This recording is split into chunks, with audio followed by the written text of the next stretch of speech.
Plastic bars tryna copy my steel. Copy my steel. Face the fact that ain't no cap, I'm real. Ain't no cap, I'm real. Plastic bars tryna copy my steel. From the ESPN studios in Bakersfield, California, it's the Early Bird Special, bringing you the best stories from the world of sports and sports entertainment. Now, here are your hosts, Sparky and Burdick. And welcome back to the Early Bird Special. I am Chris Burdick, and with me, as always, is my co-host, my guy, Sparky. Yeet. And today, we're going to focus a little more on wrestling, because if you guys are Netflix subscribers, you have seen that the Vince McMahon documentary, or docuseries, as it were, has come out. We have been excitedly waiting for this for months. I know if you follow the show, we mentioned this docuseries coming out about 2 months ago, I believe, during our Bash in Berlin previews. And I don't know about you, Sparky, but it really it fit for me. It was a pretty damn good series. Yeah, I binge watched it. I finished it. It was I made some notes, but overall, I was expecting more of the dirty side, of the most recent stuff. Because I really don't know about this trafficking and stuff like that that is going on now. You might know a little bit more because you've been a more, longer fan of most recent years. But I was surprised, the early years when he had first bought WWF from his dad. I didn't know anything about the Ring Boys, and that shocked me. I was like, what? Now, if you are a fan of the WWE and you followed a lot of these stories, especially the bad ones, a lot of these stories are not going to be new to you. It's a lot of the old stuff just dug up again and with a little bit more information that maybe you didn't know, especially firsthand experiences from Vince McMahon's mouth on how a lot of this went, which does not line up, in my opinion, in most of these stories with what actually went down or what we know went down. So that was kind of an interesting way to look into this as well. Now, in my personal opinion, watching this whole thing, because I, like you, Sparky, binged the whole thing, just finished it yesterday. And it's a 6-part series. Each episode kind of goes into a different major event in the WWE, like the Montreal Screwjob, what led to that, and actions that have led to that. The family business. The family business with Shano. You got the entire rivalry. Which I didn't know anything about that either. They go deep into that as well. There's a lot of family drama that you get to see from this as well. And I agree with you. I was kind of disappointed that it didn't go into more of the modern issues that we have seen, but there are ongoing investigations and obviously trials, so you can't get into that just yet because the full truth has not come out, especially not in a trial verdict. So, and going back to the early days, besides the Ring Boy stuff, which was a little fishy. Let's start with that because we've mentioned that twice now. I did not know about this part of it, and although it does not surprise me at all, if you know old school wrestling, there was a history of abuse, especially of women, and to really sit there and say that it was only on women's side would probably be negligible. Let's be honest, there were people in the industry that were on both sides of the spectrum, as we could call it. Now, one that gets pointed out multiple times in this docuseries by these said Ring Boys that were allegedly assaulted and all that. I can't necessarily say yes or no if it happened because we don't have the proof. But Pat Patterson, legendary man in the WWE, the creator of the Royal Rumble. this man is all over the place and is widely known by wrestlers and people in the industry as actually being a pretty nice and well-mannered man. However, well, that clip where he's there are multiple of these Ring Boys that say that Pat abused them and would walk around literally grabbing crotches and who's the wrestler that said that? Oh, that was Tony Atlas. Yeah, he said I liked the guy until he started touching my pecker. Yep. Tony Atlas straight out says that Pat Patterson used to walk up to the wrestlers and just grab dinks and And I know Patterson's history. He's a Hall of Famer for a reason. Yes, and he has since passed away as well. Let's speak on that. We're not going to talk ill of the dead. He was always a bit creepy to me, but it was also in that time when McMahon came out with the Mr. McMahon against the Austin years where Patterson was his boy. Right, he ran with the old man. Well, Patterson has been in the back again. Patterson has been in the industry forever. Patterson was in the industry when well before Vince ever took over. So that he was part of this. He was very much the Bruce Pritchard before Bruce Pritchard. It immediately made me feel bad for Queen Elizabeth Because I was like, man, you know how much shit she probably went through. And all the documentaries I've seen before this, it was always that Macho Man was super secure about him. I was like, he had to. You know, with all these fucking drug addicts and roid rages and, you know, picking on these girls, I was like, I would have been too if that was my wife in there. Well, and he's super insecure. I mean, and that's unfortunate, but it not. I think a lot of these wrestlers have that or have to deal with that, and it just, I don't know. Again, there's a lot of things from the past that were kind of dug up. The Ring Boys thing was incredible. I had no idea, and again, Vince speaking on that as well, pretty much.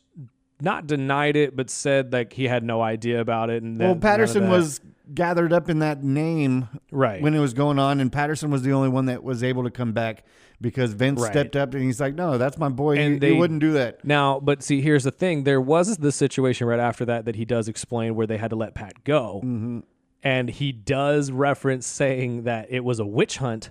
But because Pat was gay, and at the time, they had to let him go because of that, because the allegations, as it were.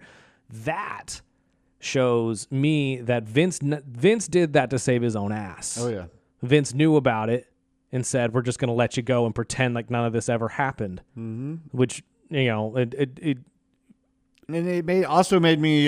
somewhat of an admittance of guilt, I guess. But I mean, then it went into...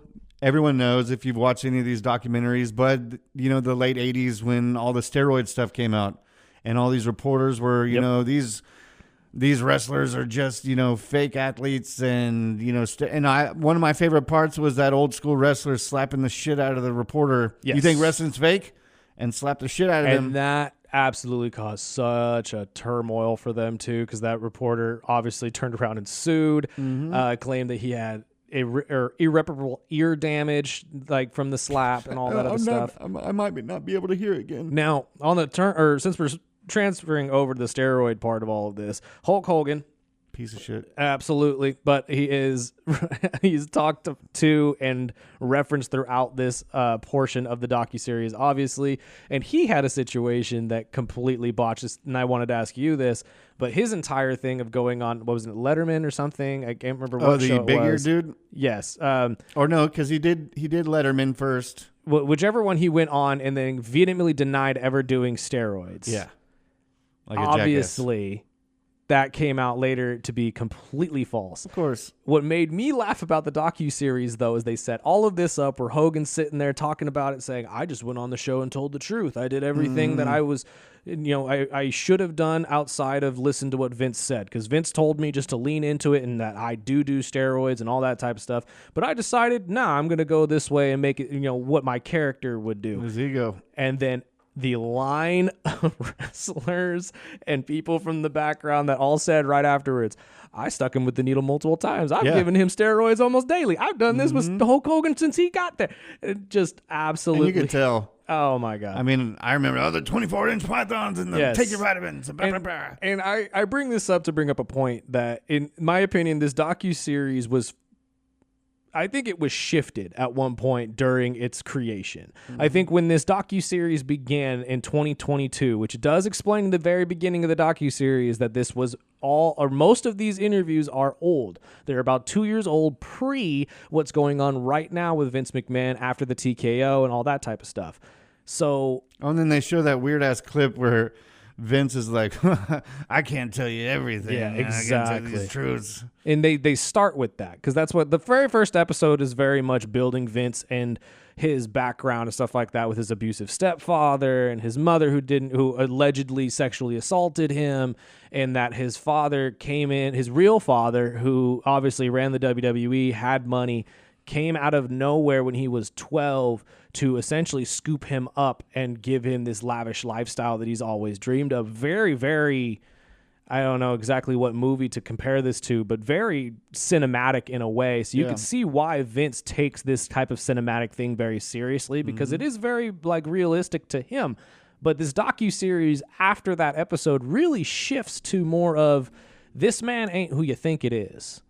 This man is probably lying about everything he's ever told you, kind of a thing. And that's, I think, why Vince has vehemently come out lately and just slandered the docuseries, said most of it was fake news. It was all unreal. It's all, this, that, and the other thing. But I don't know about like what you think about that, Sparky. I mean, everyone knows if you're a long-time wrestling fan, McMahon's always going to play a character, whether it's Mr. McMahon or the owner, whatever. Right. I liked the beginning because, a lot of the documentaries I've seen, and I've seen a lot of them over the years, whether it's the Montreal, I loved the behind the ring. Oh, and we'll get into that too, because the decisions that went into the Montreal screw job. Yeah. And it's always, it's like every documentary you see, whether you know all about it, there's this little sprinkle of, oh shit, I didn't know that. Right. There's also, I've watched several where they talked about how Vince came in and, he had to start at the bottom and how his dad, would just gave it to him. And in this one, it kind of shows, Vince had to work his ass off and they bumped heads. And he essentially cut his dad out. Yes. He was not gifted anything. No. And when he gave the option, okay, I want to buy this from you, Dad, it was like, no. Like we have these people, we have, partners that are not going to be above this. And, he showed him and was able to buy them all and pay them in that last payment. And it was crazy, especially going in that, that was a long ass time ago before, the internet or any of that. There was a lot of crazy, creepy shit going on in wrestling back in those days where, whether it was the Texas territories and Vince came in and just tore all that apart. Did what they'd said, what Bischoff tried to do during the Monday Raws or the Monday Wars. Right.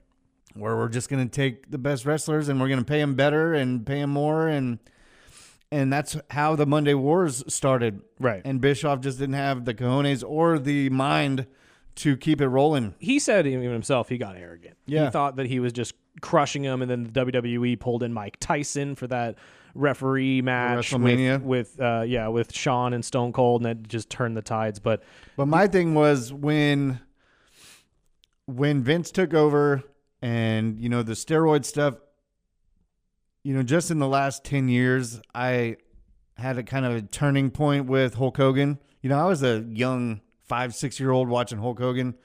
I was always thinking, he was the best, the GOAT. And the more I've learned about him over the years, he's a piece of shit, whether it was the steroids, but I didn't ever see the other reporter after the Letterman show where he had put him in the chokehold and he just drops and then he sues Hogan, sues WWF and all this. I didn't know anything about that story. So there's always this extra stories that you don't hear. But going back to, those late 80s, early 90s where they were searching, I didn't know, after when Hogan's shit went downhill and he was going to retire and do Thunder in Paradise and all these extra stupid shows, which I watched, Suburban Commando, all these stupid ass movies. And that was the first fight was Hogan and Vince McMahon when Vince told him he couldn't do Rocky, which we kind of all knew, but he always wanted to be Hollywood. And also, that's not the first time that Vince McMahon has stopped a WWE wrestler from a major movie like that, because Damian Priest came out recently and said he was supposed to be the original Namor in the Black Panther 2 film. Really? Yes, and Vince McMahon barred that. He actually got the role and everything, and Vince said no. Now, he didn't for sure say which role it was, but it is heavily hinted that he was supposed to play Namor. So that was their breakup, was when Hogan said, you know what, fuck it. I'm going to go do Thunder in Paradise. I'm going to do these movies, these B-rated movies. Right. Which, trust me, I watched them growing up thinking it was the baddest shit. Everybody did.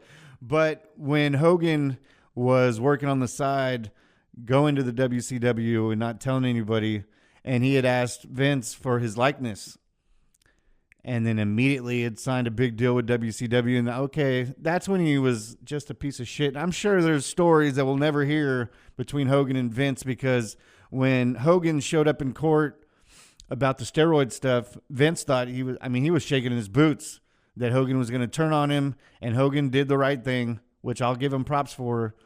he told him the truth and said, hey, I did the steroids. You know, Vince never made me do it or tell me I had to do it. No, but he did. Now, there were wrestlers in this docuseries, though, that did admit that he never told them directly to take steroids, nor did he sell them to them. However, but he had the doctor. He had the doctor there, and he heavily encouraged his wrestlers to work out harder, quote unquote. Yeah. And there's other stories with the Dark Side of the Ring where, you know, Jake the Snake had talked about, you know, they had their doctor that would come in, you know, every other show and have Just the guys pop 'em re-up. oxys, yeah. Yep. He said, what do you need? And the funniest story, which they didn't get into in this one, but if you watch any of the past documentaries where Jake the Snake was the guy that would put all his drugs in the snake bag, and, you know, he would tax the wrestlers for holding all the drugs. But it was, I mean, even going into past that, past the steroids, past the Monday Wars, which a lot of them have already been told. But when they go into the CTE, where there was a reporter, you know, after the Benoit, you know, tragedy, Benoit's dad donated, you know, Benoit's brain for science. And this reporter, you know, dug in and saw, you know, clear as day, he's had head trauma over the years, which obviously, you know, a lot of these wrestlers, especially a Benoit that uses a finish move where he's jumping from the top rope and using his head to land on somebody's body, of course he's going to have some head trauma. And CTE wasn't, you know, even a thing in those late 80s. So the more they got into it, I've never seen, you know, where Vince said, you know, at first they were like, okay, he's just a witch hunt after the WWE, like a lot of news media outlets were doing in those days. But it was kind of cool to see, okay, well, show us what you've learned and we'll make it aware of the wrestlers if they want to, you know, retire, and which a lot of wrestlers did in those. But they go into the wrestlers that were dying in that time. Yes. Yeah, and realistically speaking, it was a brilliant move on his part as well, because whether this, and I know I said this to you off air, but whether this was an authentic move in terms of helping these guys sustain their health or not, because this is also the first time we have heard anything WWE related to Chris Benoit in quite some time. This was very much blackballed, and the entire industry was changed right afterwards because of this whole situation. Now, at first, everyone thought it was just roid rage and that he had gone off the deep end and all that type of stuff. But realistically speaking, after everybody, you know, examined his brain, we all realized that CTE is a real thing. And for the WWE to get out in front of that and to really help with the entire examination of Chris's brain and the research behind all of this was a brilliant way to not only not sweep this under the rug, but fix on WWE's end of the negligence of allowing it to go on. Because afterwards, I mean, you got rid of the chair shot, you get rid of pile drivers. Which you see Undertaker was pissed about. Yes. And understandably so, because he's right. That is a staple of wrestling. I mean, that the chair shot is a literal ritual for wrestlers. Like, if you take a chair shot, that's them saying, you're in, man. You could take it. You could, if you're going to do it, you should get rid of the pile driver and right, which they did. They got rid of everything that was head based like that. Anything that was absolutely just dangerous to potentially, you know, concussions or anything of that nature. They got rid of it. You can't do it anymore. You can't do the flying headbutt that Chris did at that time. Like, that's not a thing anymore. So they took the necessary steps to really protect these guys and make it. Like I said, whether this was authentic to want to protect their athletes or whether it was Vince wanting to cover his own ass lawsuit-wise, it was still a brilliant move. It was still a brilliant move by a brilliant businessman trying to keep his business afloat. And I was shocked a little bit because it was kind of the first time I've seen Vince talk about the Owen Hart Blue Blazer and all that stuff too. So, I mean, a lot of that had been buried for years. And this was the first time I've seen not only really Vince talk anything about the Owen Hart passing away, and went on to where they tried to kill off Vince, which lined right up into where the Benoit thing happened, which was just fucking bad timing. Oh, it was terrible timing. But there was some funny parts, like we talked about off the air, is, you know, there was a part where, you know, not all stories work. and not all stories they use. But there was a spin where, you know, Vince was going to impregnate his own daughter, and you know, there was some weird, creepy shit. God, I'm so happy we didn't get that. Now, again, for as brilliant as Vince is, Vince has a lot of stinkers as well. Let's not be like, he didn't do this by himself. But I think that there's a growing sentiment through a lot of the wrestlers that you hear in this docuseries that wrestling would not be a thing without Vince McMahon. Vince's, I mean, we mentioned it earlier, but Vince's move on the territories, because if people don't really realize this, at least modern day wrestling fans don't realize that WWE was not a global thing like it is today. It was very much in the upper Northeast and just Maine, Boston, that kind of a thing, New York. And at the time, back in the day, there, as Sparky mentioned earlier, were territories. Like if you were in Texas, all you saw was Texas Championship Wrestling or whatever it was called at the time. California had the Polynesian Wrestling and all that type of stuff. So for Vince to then take Hulk Hogan and just take over the industry and go nationwide with the television market, absolutely destroyed most of these other industries, these smaller which was a good products. old boy handshake type thing, which they don't. I mean, a lot of the other documentaries you've seen, it got a little dirtier too. There was some mafia stuff going on. There was some, you know, wrestlers getting killed in other countries, and so there was some crazy shit. And Vince had the balls to do all to do it. But that's kind of the point I was going to make, especially when it comes to the Monday Night Wars, is you see the hypocrisy that is Vince McMahon with all of this, because in Vince's move to make what is now the WWE and absolutely take it nationwide, he took all of the best wrestlers from these other places, but not just took them, took their characters, took everything about them and said, hey, come over to me. I'm going to pay you more. I'm going to give you this. I'm going to give you that. You're going to have chances, more opportunities. That's exactly what Bischoff did. Yes, and that's exactly, you're right, 100% right. It's what Bischoff did to get Kevin Nash and Razor Ramon and Hulk Hogan to come over to WCW, in which you see throughout this entire docuseries Vince trying to play the victim, saying they're ruining the company, they're ruining the industry, blah, blah, blah, blah. And it's like, you see... Did exactly what you did. Exactly, and that's my... Not to tie this back to my point from earlier, but that's kind of what the docuseries does beautifully is...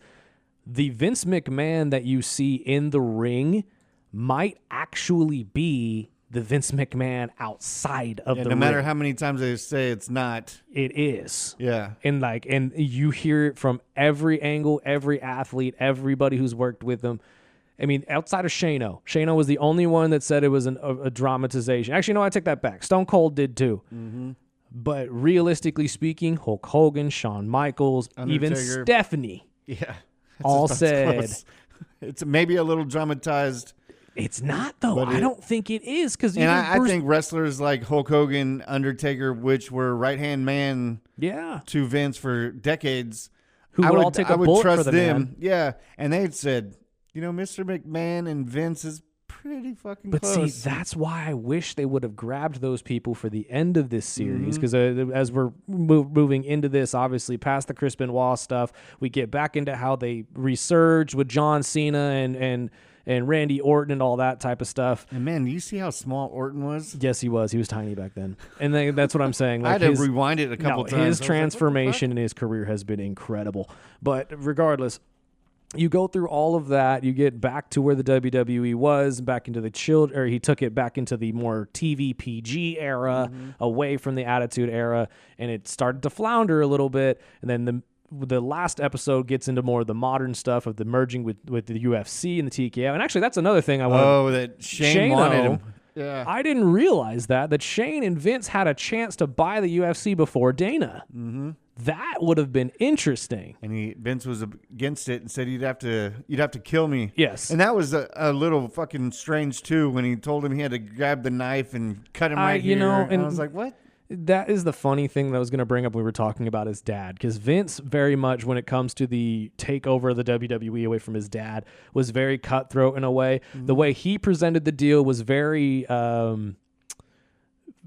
family business friendly. Let's say that. Like, hey, you're going to let the kid take over, but he's got to pay you a certain amount of money over time. And if he misses one payment, we're going to take the whole thing away from him. Yep. That's a very family friendly-esque deal. Of course. That I don't think is how it went down, because the way he explains after he took over is that his father was still very much involved, but anytime his father would go against him, he would do something to punish his father in a way and make it go his way. And that is kind of where I got that entire thing, because Paul Heyman explains this conversation between Shane and Vince McMahon, where Shane is trying to convince his father to really go in on UFC and make it happen. Now, this is post Vince failing with the XFL, and he probably was still spurned by that, let's be honest. And jumping into another... gun-shy, jumping into another not only XFL, event, but it was a restaurant, a hotel, and there was all lot that type of stuff money that he had failed on. And instead of jumping into another sporting event that he really knew nothing about, he decided to say no. But Shane was very prevalent about trying to get this done, and it turned into a conversation of, if you want to do that deal, you're going to have to take a steak knife and put it right here through my heart. And if you can't do that, then that means you're not man enough to do it, and I'm going to have to take that into consideration as well. Yeah. That is wild. Yeah. But that also shows me that Vince, and I've said this forever, which is why I love the fact that we got the billionaire versus billionaire match, but Vince is very much the Donald Trump of the wrestling universe. Mm-hmm. He is the man who runs it all, and he's the man who, if you don't listen to him, you're fired, literally. Pretty much. And you really get that from that conversation, though, because it's so cutthroat even with his son. And now I think a lot of people realize why Shane said, I'd rather preserve my family's peace and leave this company, do my own thing, then do this, then continue this shit. And he loved it. He was in love with honestly, if Shane had taken it over, I think we'd be fine too. If there was a partnership between Shane and Triple H right now running the WWE. I wouldn't be surprised if it happens later. Eventually in life. But I mean, think even with it obviously shows how much Stephanie and Vince are connected more than what Shane. Well, Stephanie, Shane's more of the kickback kind of. And Tony Atlas brought that up as well, is that Shane's nice, but Shane, being a nice guy in wrestling doesn't work. He'd walk all over you. Exactly. Stephanie, you can't walk on her, so it's a completely different thing. But overall, I mean, did you enjoy the Mr. McMahon? Is it everything you thought it was going to be? Because me personally, I reading weeks before it came out where they made a big deal about, the WWE or Vince wanted to buy it off Netflix before it aired. Mm-hmm. I really think that's more of a pumping it up more, like free advertising. So you think that because I don't think it got into as much as I thought it was gonna, because I thought it was gonna be more of a witch hunt against Vince. I thought more of this because they didn't get into the sex trafficking. No, they didn't get into a lot of the Brock stuff. They did, but didn't, because we got the mentions of the Sable case. We got the mentions of a lot. Is that what the trafficking was talking about? No, because there's a separate instance. If you're talking about the more recent one, the more recent one, that's a completely different instance. I know they mentioned there was like 3 or 4 women that he paid off $3 million. That was years. That was early, and they didn't get into that. That was pretty much what you heard. And I honestly, I bring this up with people when I talk about these types of things with court cases. But anytime that someone pays someone off, it's guilty. An admittance of guilt. And I'm kind of tired of people saying, oh, he's never tried. Doesn't matter. He paid him off. That means it was guilty, and the person was just allowing take the money. A dollar sign to get into the way of justice. That's completely different. Mm-hmm. Vince has been on the hook for sexual harassment, sexual assault, all that type of stuff for multiple cases over the entire span of him being the owner of this company. So it does not shock me at all that they didn't necessarily get into that, because there's not a whole ton outside of what we already said. Well, was there 4 women, $3 million each? Like, exactly. He paid them all off. He paid them all off. He's done all this stuff multiple times. That's why I feel like this 2022 one is damning, which is why TKO kicked him to the curb, because this is a situation where he doesn't necessarily have all the power anymore. And they beautifully explained that as well in the docuseries, that this is a situation where he was asked to leave and he didn't have a choice. He had to leave. He had to walk away, because these are real situations that he's now going to have to deal with. This is not a character he's playing. And that's, I think, where a lot of, and they explained that as well in the series, which I thought was interesting, was that the fact of Vince McMahon being a character on a television show, technically, really helps him in his court cases, because it makes it seem like they're focusing on the television character aspect, where he can come out in the real world and be like, oh, but that's not who I really am. That's not me. That's not me. I'm Vince. That's just the character I play. God damn, he's had a lot of plastic surgery. Exactly. But I mean, and another thing before I forget, the Bob Costas interview where Vince loses his shit. That was money. That was money. Absolutely. But I mean, in the series itself, when it comes to the more modern stuff, I wish they would have dug in a little bit more. That's the only thing. But I do understand it's an ongoing investigation, so they can't. Well, there'll be another one. However, oh yeah, there's going to be a whole one based on that. I promise you that. There'll be a part 2 of this. But the thing that got me is in the series, they show the text messages that he sends her.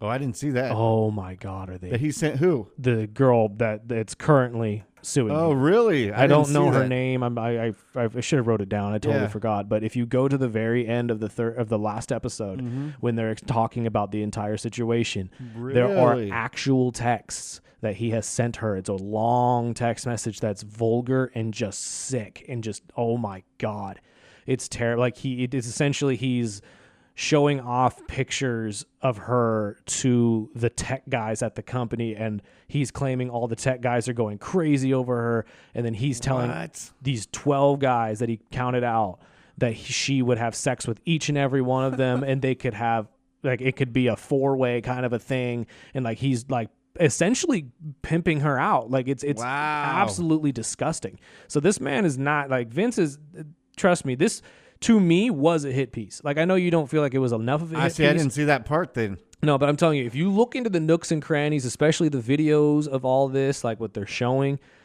this is a hit piece. This is 110% a hit piece on Vince McMahon, and this could bury him in a sense of, if this 2022 case comes out and it is exactly the way we think it is. Because Brock is also mentioned in the docuseries to be connected to this case. Now, we know now that Brock is no longer connected in that sense. So what are they accusing of Brock? So the situation with Brock was that Brock was looking, or they wanted Brock to resign back in 2021, 2022. And he was weighing his options of what he wanted to do with his career next. Much of what he's doing now, he didn't really, like, it's time around that time for Brock to say, I'm hanging it up. I've done what I want to do. I'm decorated. I'm good. You know what I mean? Like, he's won UFC titles. He's won WWE titles. But they wanted Brock to stay because Brock was a mainstay attraction for the WWE at the time. So what they did was they presented pictures of this woman to Brock Lesnar, claimed, and then texted her that he had used her in the negotiation process. What? Yeah, she was fully informed that she was not only pictures were shown of her to somebody without her consent, which is illegal. Yeah. For anybody who's Using out as there. a pawn. Yeah, scammers and stuff like that will do that to you all the time. They cannot share your picture without your consent. That is illegal in almost every state.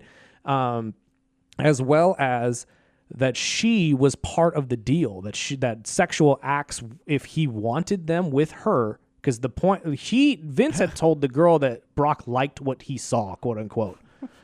I don't know how true that is. And we don't know who this broad is? Well, they know for sure. Like, I don't know exactly her name, nor should we really. I don't want to throw it out there like that. But of course.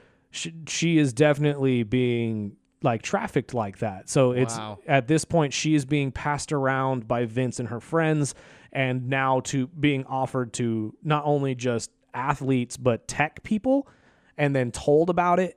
And it's just all a super vulgar, super ugly situation that Vince will go down for, and so will Mr. Laurinaitis, who is directly connected to this as well. But that is where Brock got connected to all of this, is that she was used in the negotiation process of his contract. He says now, and stands by this, that he had no intention of ever doing anything. And at the same time, like, for all of you who are like, oh yeah, right, think of it this way. Your boss walked up to you and is trying to play this card with you. Are you really going to tell your boss, dude, you're an effing creep, get away from me? Yeah. No, you're not. You're going to be like, oh, yeah, man, that looks nice. That looks real cool. Good for you. She's hot. Good. Yeah, she's hot. Good for you. Like, that's what you're going to say. Especially when this guy, the more I watched the documentary, the more I saw, all right, well, not only, like, I have to give flowers to Tiff Stratus, because I didn't watch wrestling when she came out. Trish. So I didn't watch. Yeah. I didn't watch where she was the side piece, and I didn't watch where his Well, not wife even was just drugged her. up. Oh God, what was the other girl who killed herself? Sonny? Was it Sunny? No. Sonny overdosed, right?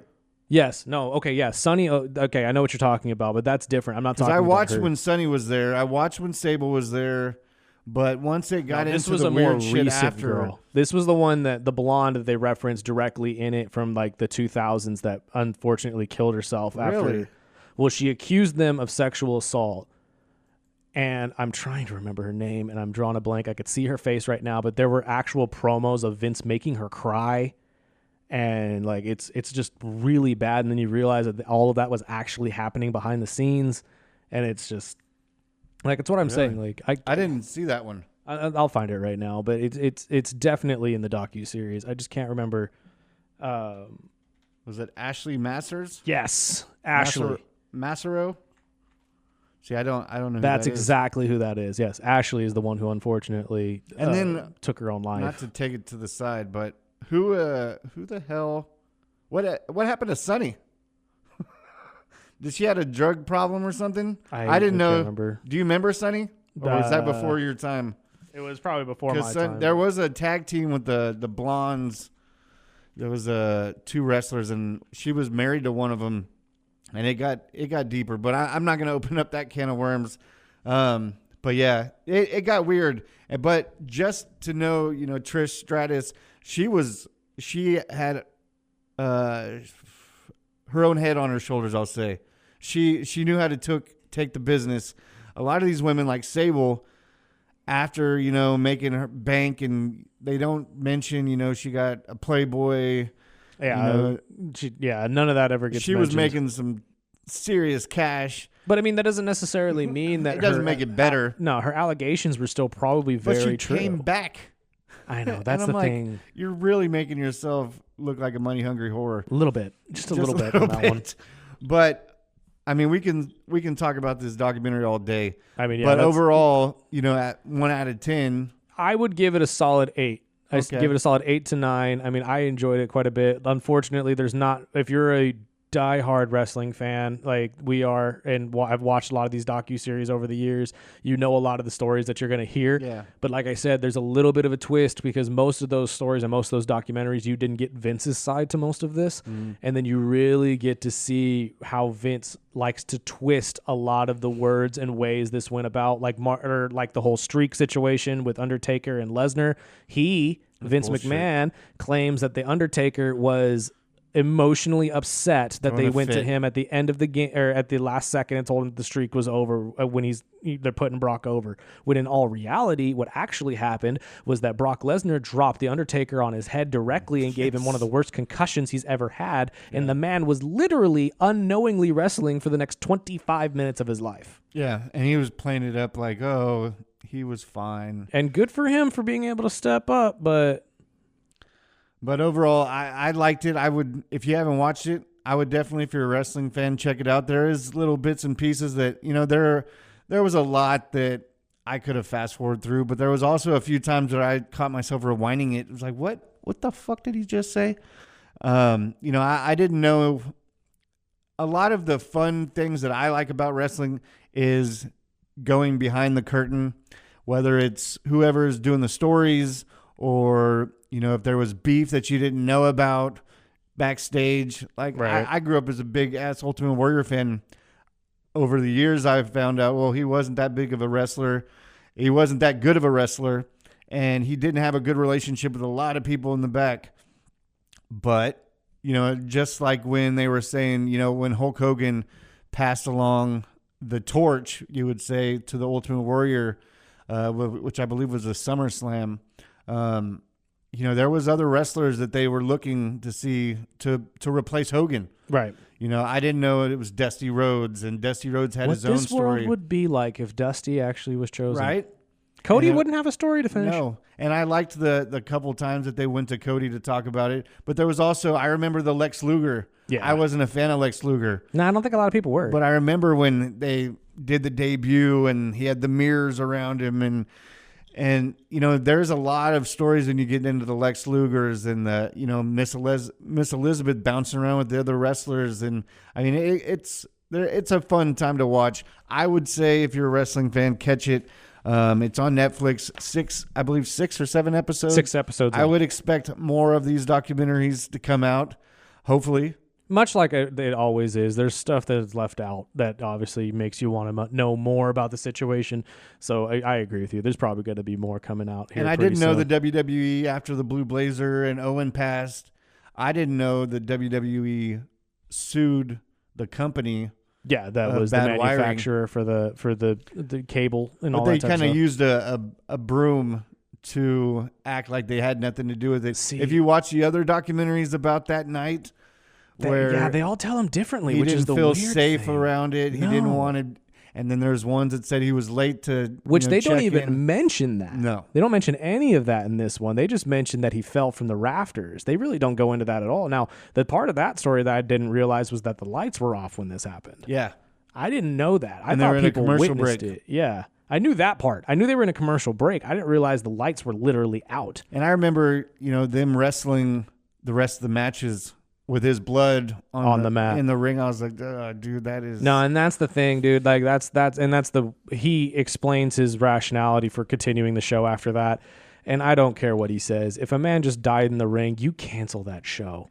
You cancel that show. You do not continue. If anything, let the people that bought tickets Right. get their money back. Give them their money back. Say, hey, something serious has happened. I'm sorry if everybody's upset, but we will give you your money back. But this show's over. Take the loss. The show's over. Jesus. We're done. That would have saved a lot of people some heartache too. But moving on, we got a little bit of a pay-per-view coming up next week, sir. Yes, and I will be out. I'm going to see Korn for the 8th or 9th time, so our boy KG will be back. Thank goodness. And I know I've had a lot of listeners or viewers love KG. I'm a big fan, and he is definitely animated when it comes to wrestling. So I'm looking forward to hearing this one. So Bad Blood is next Saturday. From Atlanta. I'm just gonna run through the fight card as of. Yeah, and we'll bounce off morning. our thoughts and potentially maybe one or two more. Because I mean, again, we've mentioned a couple off screen, but there's some questions I have right now if we're going to stick to 5 or go to 7. Well, they starting off with the Hell in a Cell, Drew McIntyre against CM Punk for the fucking 14th time. Can we please end this? I hope so. Please. I hope so. I know you're stretching this out because you want to get your CM Punk on when Seth finally comes back, but this is getting ridiculous. You think that's what it is? Yeah. Because I'm also hearing that they're stretching it until Cena gets back. Because they want to put Cena's Cena got a and whole CM. year. Every dude. goddamn wrestler wants a piece of Cena. Well, so yeah, and that's the thing. It's like you're gonna have to get on a waiting list here, and Cena's gonna trust me. Cena's gonna take all comers, I'm sure. But at this point right now, no, I think they're stretching this one out because of one, long-term storytelling as always, and they are really 1-1 in major matches, so it would make sense. But you think Seth interferes? no. Because I haven't seen Seth in a while. No, I know they played up the injury. Maybe he pops back up at the end of the match and comes out to hit one of the two, and I'm assuming it's going to be Punk if that's the case. Yeah. But I don't see him interfering in the match because then it's just going to make this go even longer. And I won't lie. I mean, their matches are good. they are. They're always bangers, but it's just like, fuck, man. we're getting stale here at points. So you have no or not excited about this Hell in a Cell match? No. I'm excited about the match. Don't get me wrong. It's going to be great. It's going to be one of those fantastic, think classic Punk wins matches. again? Most likely. I don't see Drew pulling this out, to be honest. He's beaten up on Punk a little bit too much, and they usually like to let the face win at the end of the whole thing. So it would make more sense to me that CM Punk comes out on top. And this, to me, is the main event. I don't know how they'll line them up, but Damian Priest versus Vin. I'm pulling. I love Priest, but I'm hoping Finn pulls this one out just for the future of Finn.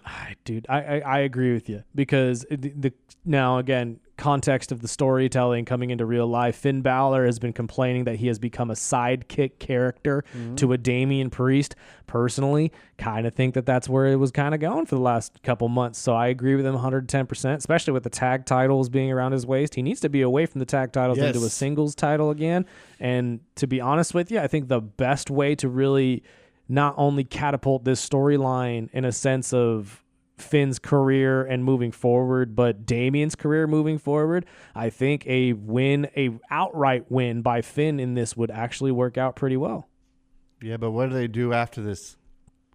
It's gonna be because this shit's getting still afterwards too. Well, yeah, because they're gonna have to end this whole thing with Liv and Rhea at some point too, which we'll get into here in a second. But I mean, 2 out of the 5 matches that are booked are Judgment Day. Well, I mean, it's been the Bloodline or the Judgment Day for the last year and a half. So, and at this point right now, if I'm Damian Priest after this, you have to consider obviously that he needs another shot at that World Heavyweight title. With the way the storytelling's been going, though, obviously Sami Zayn seems to be the next man up, so he may have to wait for that for a little bit. I just hope they don't do this whole fucking Terror Trios thing with Jay. Leave Jay alone. Right? Leave Jay alone. Right? He doesn't need Rhea. Leave him alone. Women's World Champion, which I'm looking forward to it because I'm a big Liv fan. But this one took a curveball after this week's primetime matches where they're going to have Dom in the shark cage. I forgot about that. So Liv against Rhea and Dom in a shark cage. Oh, my God. This is going to be amazing. I think finally they'll... What do you think the odds are that cage falls? Man. I love Liv, and Dom's growing on me, even though he was... I love Dom. Okay, don't get me wrong. I love the Dom. Mysterio family. They are fantastic He's just human badass beings. Wrestler, dude. He is. Overall. Well, and his son's Dom's starting to get there too. He's starting to get that speed that he needs, especially on the 619. Because early on, his 619 looked awkward as hell, and I did not like it. But it's because of his size. He's much bigger than his dad, so he's much more weight to throw around. Do you agree that this is the time where they put Rhea over and she gets her title back? Yeah, absolutely. I mean, they let Liv hold it for a little longer than her first run. Yeah, she got over 100 days. I mean, and it's a good run. She's had a very, very good run, and this entire revenge story is fantastic as well. But I'm going to ask you, like I asked the last match, what do they do after this? If Rhea does not win, okay, so let's put a hypothetical. If Liv wins, my thought process, and again, I know I mentioned this in our wrestling video last time. I'm going to ride with it though. I think Raquel comes back and rips that thing off of her tag partner, because that's usually where the WWE likes to go, is that backstab, their history of it all. Exactly. So, and not to mention, you could throw Rhea in that as well, because Rhea's got a very rich history with Raquel as well.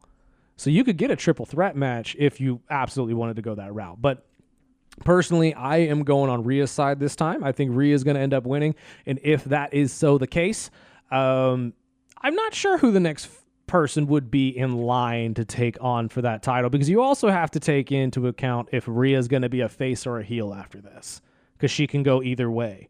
And if she's a face, then you have to find a suitable heel for her, which there's not a whole ton of them outside of Liv.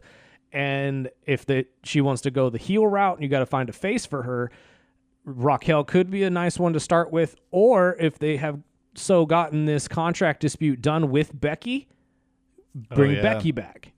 So, I mean, it could go either way.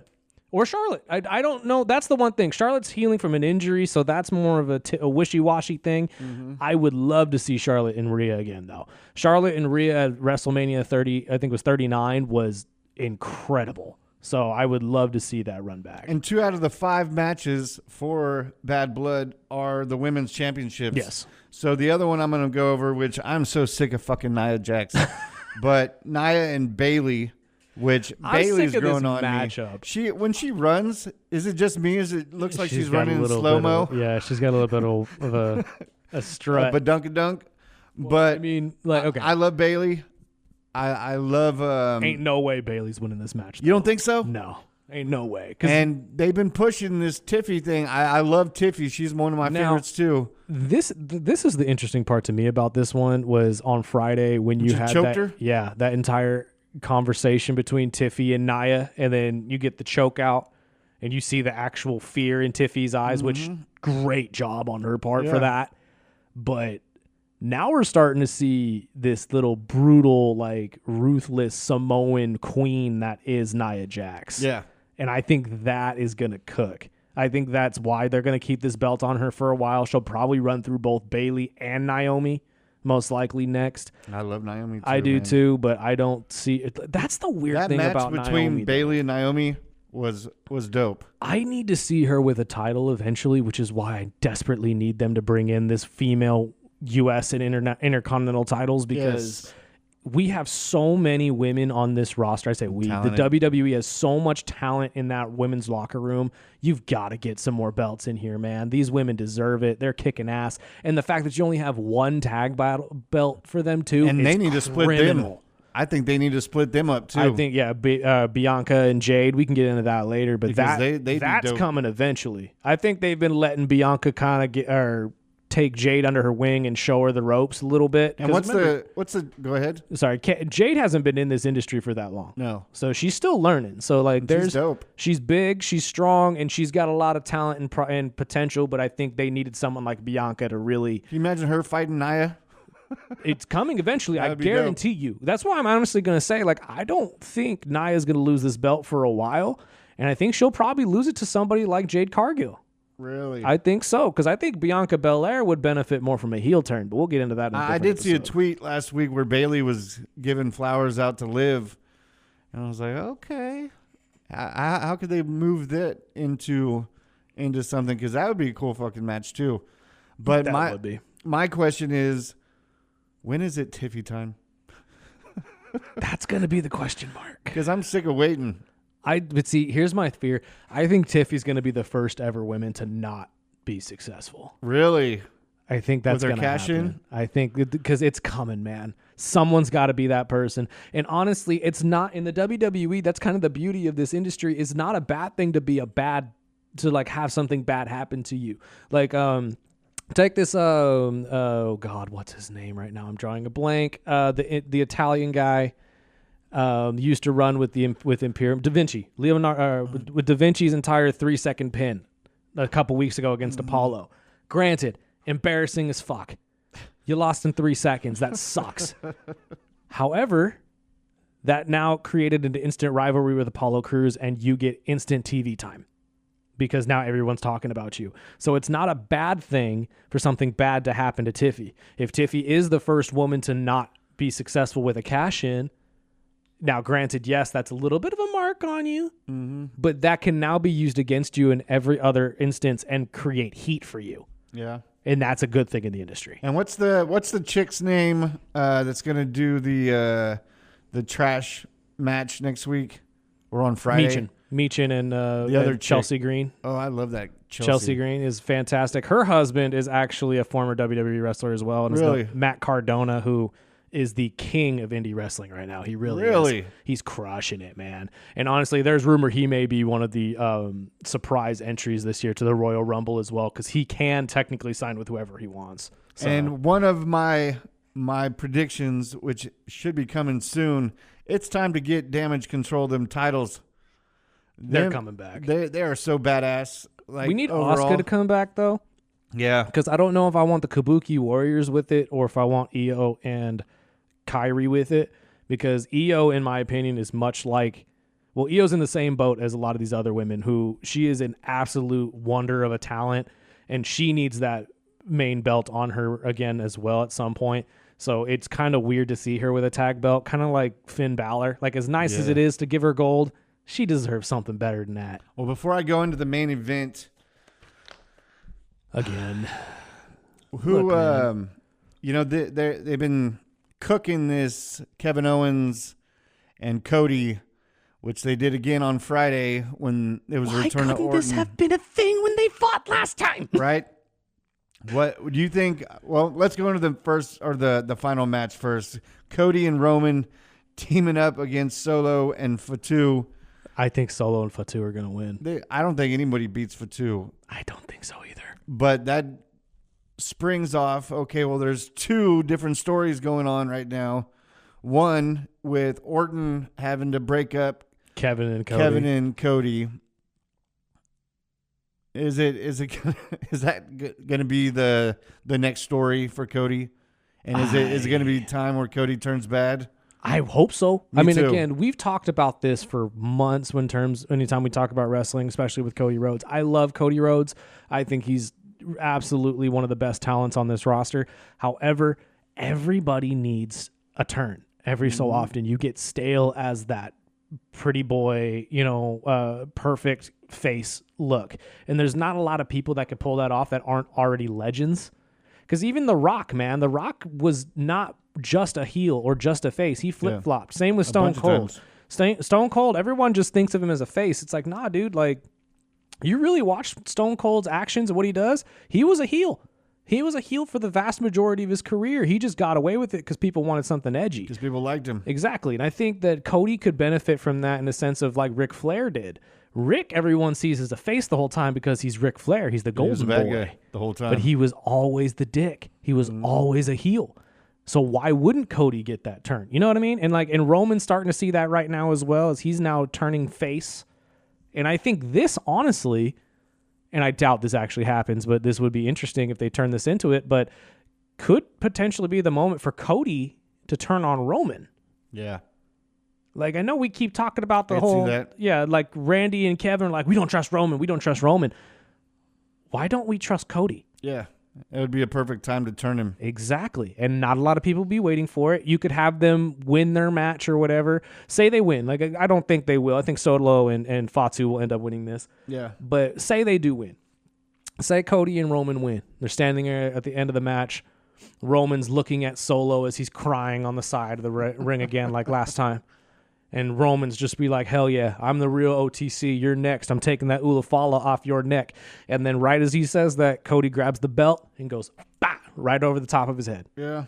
Takes him out at the same time. And see, I would like the opposite. I would like to see Jacob Fatu do to Solo. So you want Fatu to be the secret agent, as it were? I would like Fatu better. That would be nice. That would be interesting. But that was going to be my last question regarding Bad Blood. Do you think Fatu, because you've seen it the last couple primetime shows where Solo's just disrespecting Fatu, and I'm like, how long is this motherfucker going to take It's the intimidation factor, man. Yeah. Once it's the planting of the seed that, But that I we could always see hear. him with Roman. Oh yeah, no, and that's been a question for a while now, but that's also why I think there's some validity to this because again, and we mentioned this guy a couple weeks now, but he has been signed with the WWE for quite some time now, although we haven't seen the other him. one. The third Tonga. Yes. Who is a massive human being, a very, very 6'8", massive man. Up against a Fatu.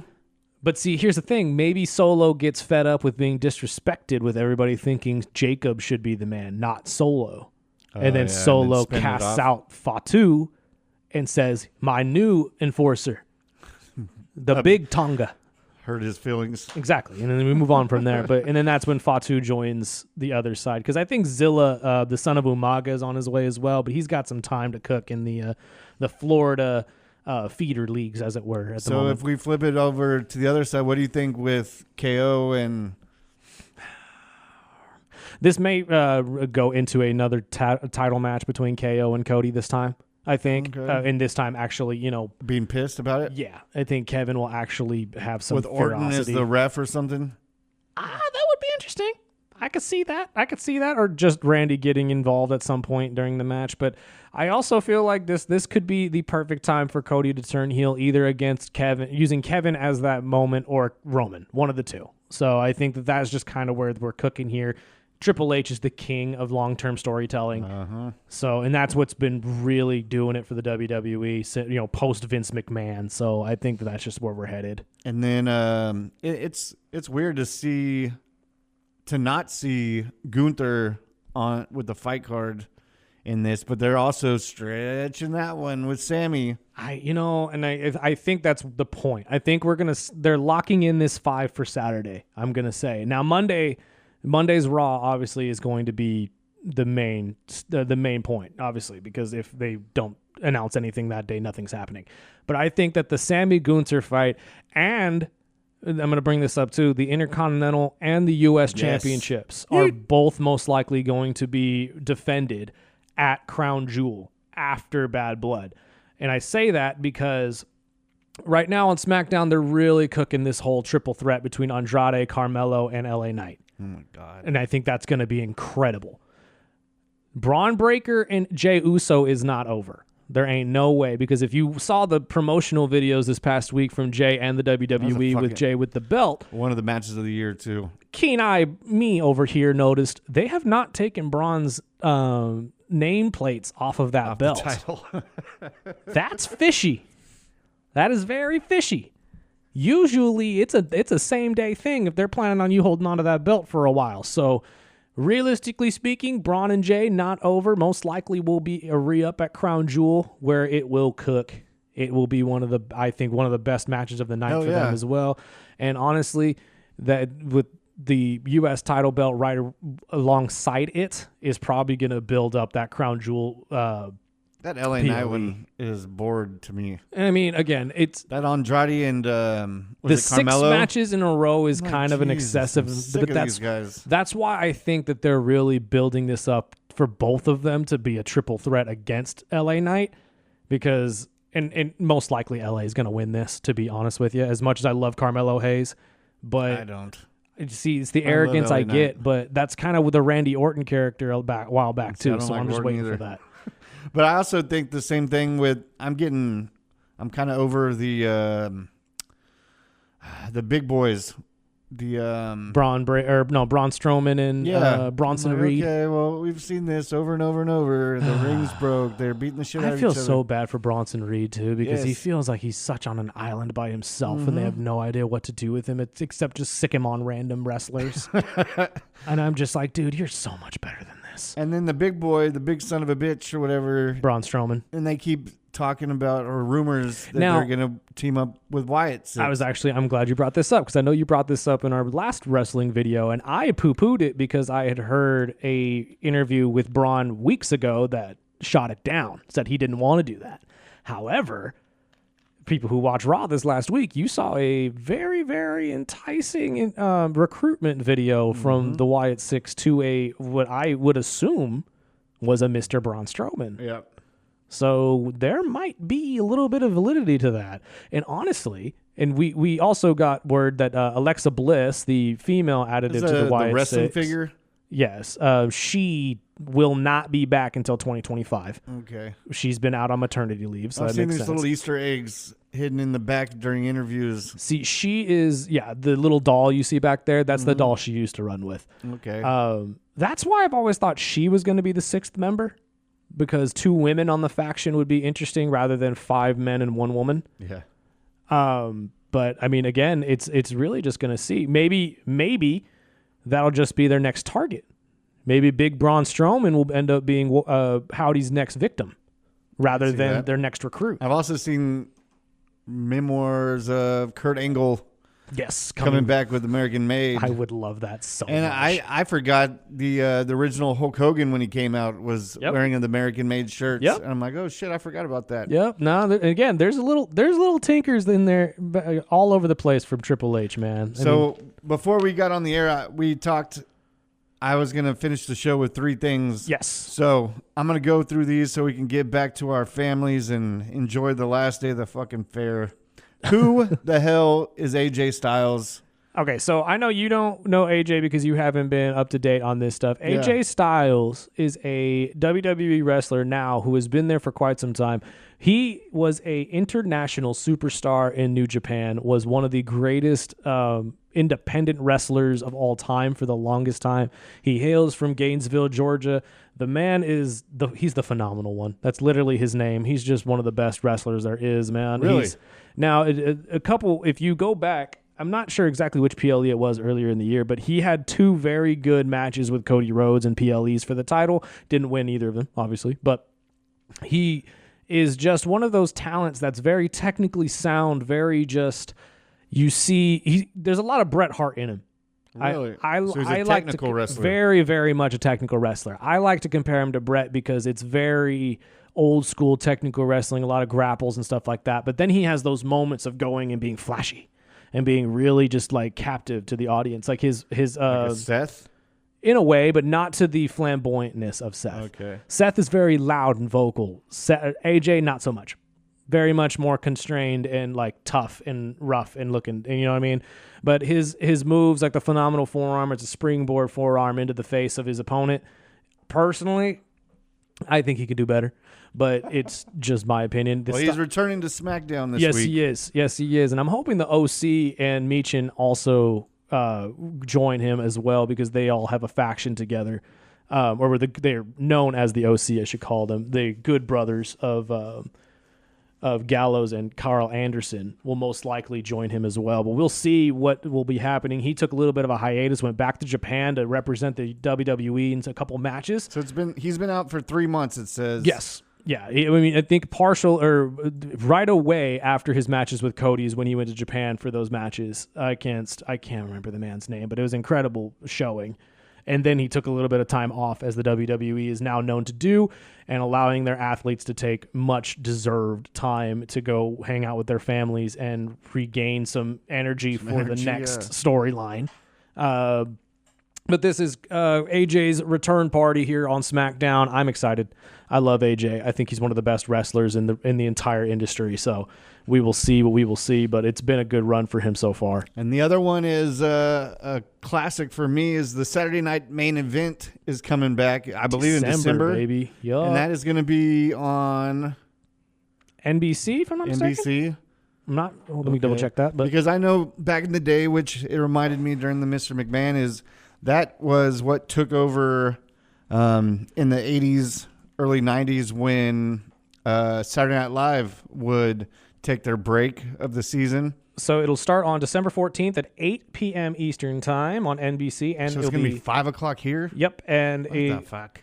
And also simulcast on Peacock. Okay. So if you have Peacock, you'll be able to watch this as well. I'm excited about that one. I am too. This is going to be interesting. I know I told you off air, but I'm hoping that they make this into a third show or a fourth show, technically, because we have to count NXT. It would be kind of an interesting way for them to really mix the rosters without having to do it on Raw and SmackDown. I think this would be a really cool way for them to really be able to separate the rosters on their main shows while also being able to set up like title versus title fights in that kind of a way. Well, kind of intermingle. Yeah, or like intermingle, exactly. Have say we could finally get a LA Knight versus a Braun Breaker match for fun, not obviously for a title, but like, see what we can put together. Maybe we could get a Cody Rhodes versus Gunther kind of a thing, and I think that's what main event kind of brings, and it's just going to be something a little interesting to throw out there. And then to wrap up the show, breaking news this past week is the big Monday Night Raw debut on Netflix is actually right in our backyard. Yes, it is. So the Inuit Dome in LA. Immediately I was like, man, me and Burdick has got to go to this one. Oh, we're gonna try. And I'm telling you right now, if we can go snag KG and hit the road. If we can pinpoint these tickets, man, we can get some ring sides or at least pretty close. You will see our logo in the background. I will have a giant poster of just our logo. And if you don't think, I will sneak it in there. I do not care. But yes, we will most likely be ringside, hopefully, for this match. It's going to be a very, very exciting night. Like Sparky just said, first night on Netflix for Raw. And it's going to be 3 hours? I think so, but the plan is to go back to 2 hours for Raw and 3 hours for SmackDown, if I'm not mistaken. Yeah, they keep bouncing back and forth with the news with that. So we will see how that all plays out. I think once Netflix kind of takes it and we see how much viewership it gets with 3 hours. I personally think I'd love Raw with 3 hours. I think you got to keep it 3 hours. So if they do, and that's 3 hours with no commercials. Well, it depends on the membership in which you have with Netflix. Okay. If you have a non-commercial Netflix, then yes, you will not have ads. If you do have base Netflix, you will have ads. I'm not 100% sure how they're going to do that. And be on the side kind of bullshit. I am assuming so. It's going to be kind of like it is on television right now where you get the match still on the small bubble, but then the big bubble is a commercial. That shit bugs me. So I'm assuming that's how this is going to go. But like I said, it's all up in the air. This is something completely new to everybody, so we're all going to learn together, and we're all going to figure it out and see how it goes. But I think it's going to be a massive success. Unfortunately for you Hulu subscribers, you will no longer have the Raws and the SmackDowns. It's going away. It's all going to be leaving. I've stopped watching on there just because they take stuff out. They do cut stuff out, and I've always hated that. But I mean, I personally like it better on YouTube TV just because I can watch football and then go back and I fast forward through commercials. So, and then I just turn off my phone and I don't like spoilers. So, but fair enough. Check out the Mr. McMahon.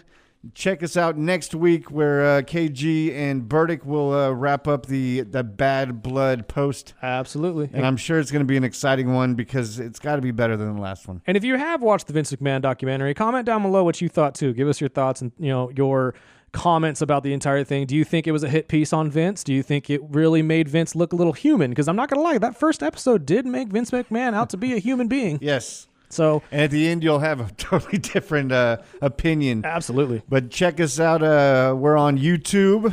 Find us on social media, the Early Bird Special on Instagram and Facebook.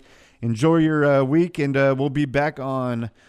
What the hell? Tuesdays. We're doing Tuesdays Wreck the Waiver Wire Tuesday, baby. All right. Enjoy your week.